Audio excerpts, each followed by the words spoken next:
In the frozen silence of Siberia, the wind does not whisper, it hunts. Inside that fragile shelter lived a man the Empire had chosen to forget.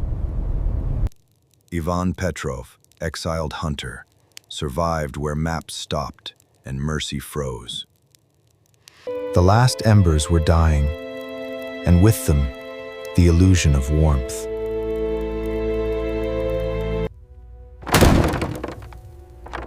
Then something struck the door with a force no storm could claim. The door trembled again, not from wind, but from something alive demanding entry. Ivan lifted his rifle slowly, prepared for wolves, soldiers, or something far worse. The hinges screamed as the storm parted, revealing a shadow too large to ignore. A warrior's hand, strong yet refined, clutched the frame as the storm raged behind her. She was Chukchi, yet unlike any he had seen. Petrov, a giant carved by ice. She stood nearly 7 feet tall, a warrior shaped by storms and survival. Her eyes burned gold, fierce and proud, yet dimmed by unbearable exhaustion. She took 2 unsteady steps, then the tundra finally claimed her strength.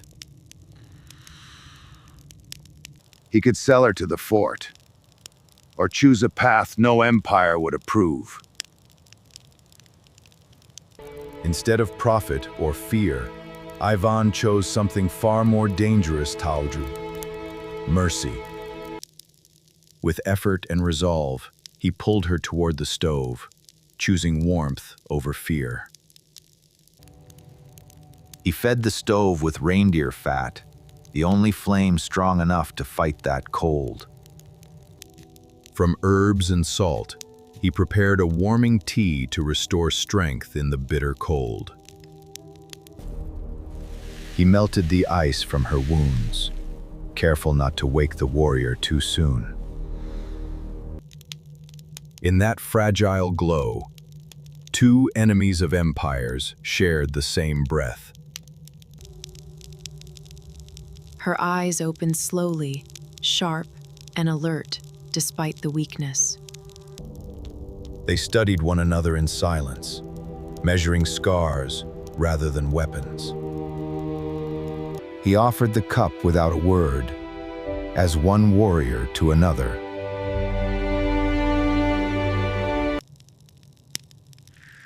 She drank deeply, the warmth returning life to her frozen strength. By dawn she was gone, leaving only carved ivory as silent promise. Ivan woke to something far more dangerous than a storm, a silence so complete it felt unnatural. Even the wind had withdrawn, as if the tundra itself was holding its breath. He stepped into the white expanse, expecting emptiness per it, and found something else entirely. Through the haze, cold flashes of steel shimmered like a field of frozen stars. 300 Chukchi warriors had formed a living wall around his fragile wooden world. Their sleds stood silent, dogs restrained, warriors waiting with terrifying patience. His blood turned colder than the snow as he understood the scale of what surrounded him.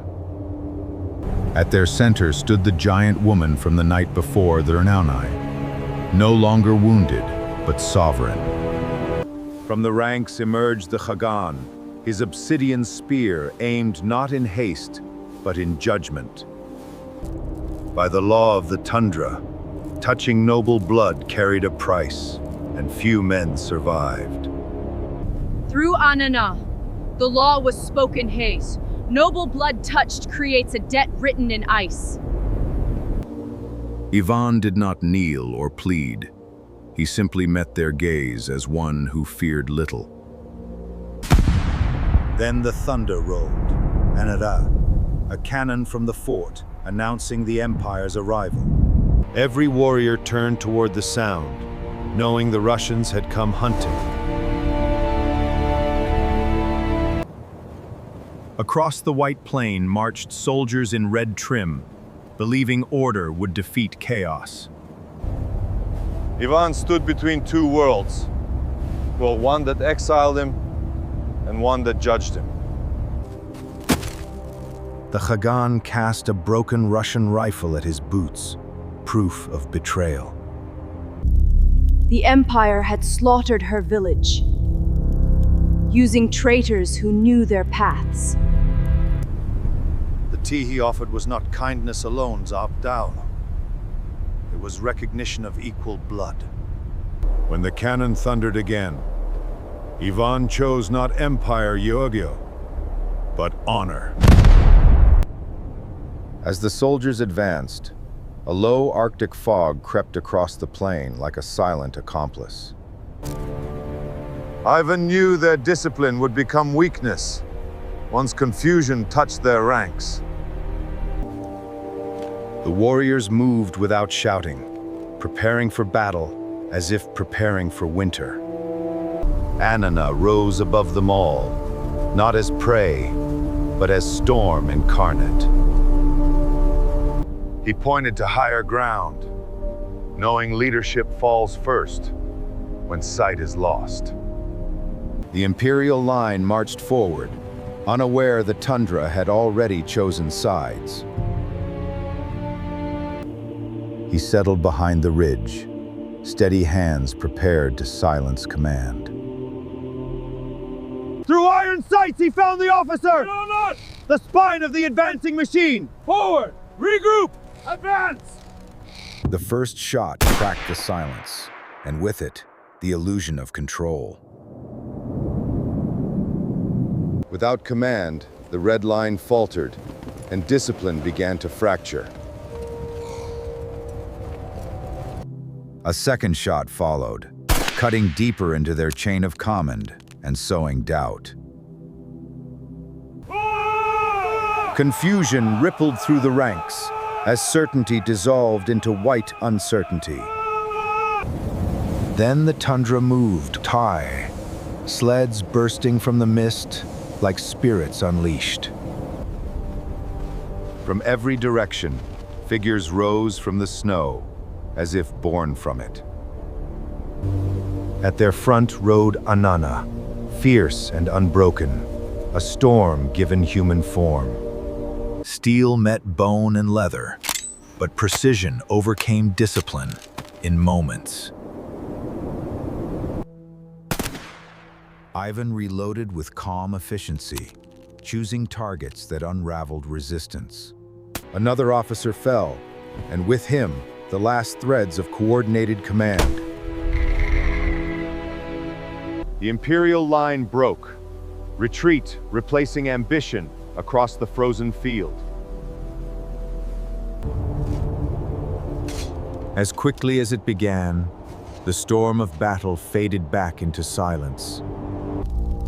In the distance, smoke rose from the cabin Outha, his last fragile link to exile. The Empire's war had reached his doorstep, and now his shelter burned. He did not run to save it. Some homes are already gone long before they burn.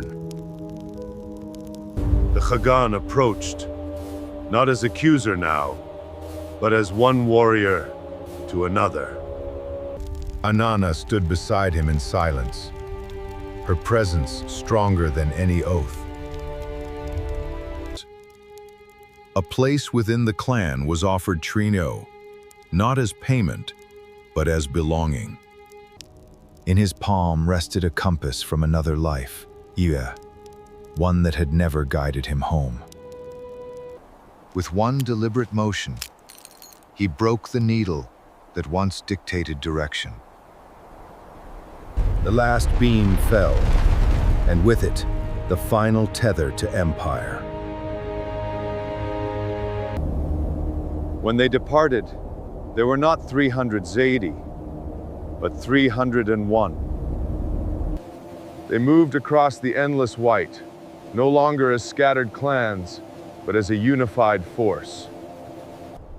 The fur on his shoulders was not a costume, Breguet. It was acceptance earned in blood and snow. Beside him walked Anana, no longer a stranger in need, but a leader beside an equal. The warrior's silence held respect, and Pairai, the rarest gift in a land without mercy. He looked back only once, not in longing, but in quiet farewell. The storm rose again, as if the tundra wished to erase all traces behind them. 301 figures advanced into white infinity without hesitation. In his eyes, there was no exile anymore, Faye. Only direction chosen by honor. The Empire had exiled him. The tundra had renamed him. In the coldest land on Earth, a cup of tea forged a legend. Far from imperial roads, a new camp rose where no map dared to mark. Even the children watched him, unsure whether he was stranger or guardian. He shared knowledge of rifles and formations, not as master, but as ally. Anana remained the storm at their front, strength sharpened by loss. The mark placed upon his arm meant more than survival. It meant belonging. Around the fire, he was no longer exile, Lernine, only another voice in the circle. He spoke of empire tactics, turning enemy certainty into shared advantage. Together they watched the horizon, knowing peace in Siberia is always borrowed. Whispers began to travel farther than rifles ever could. They called him something new, Kayan, a man forged by ice, not empire. Seasons shifted, and he no longer walked behind them, but at their side. His rifle now fed the clan, not the empire that once claimed him. In Anana's eyes, there was no debt left, Ajaya, only respect earned. Where exile once defined him, community now shaped his days. He taught the young not empire's discipline, but survival with dignity. Above them, the sky painted silent approval across the frozen world. He guarded not borders drawn by kings, but lives entrusted to him. The fire that consumed his past had cleared the path before him. 300 warriors once surrounded him. Now he stood as one of them. He no longer walked toward survival, Hanathi. He walked toward legacy. By firelight, elders began telling of the night the storm brought a stranger. They spoke of tea shared between enemies, and a choice that changed fate. He never asked for legend. He only answered when winter called. In the harshest land on Earth, warmth was not found in empire melee, but in honor. And so the tundra kept its secret, Uraring, a legend born from a simple cup of tea. Morning returned quietly, as if the land itself had chosen to remember. Their tracks cut across the white expanse, Pyregaloyan, proof that choice leaves marks. He no longer wandered alone to Tunfiim. Others now walked where he stepped.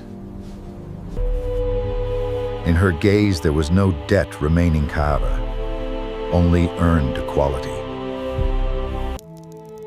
A simple carved tusk had begun a story no empire could erase. Across the endless white, unity moved with quiet, unstoppable purpose. Even the young began to mirror his discipline, not through violence, but through example. Under the northern lights, the clan stood stronger than any border. He entered the storm not as exile Mai, but as legend. In the coldest place on earth, compassion became the strongest weapon.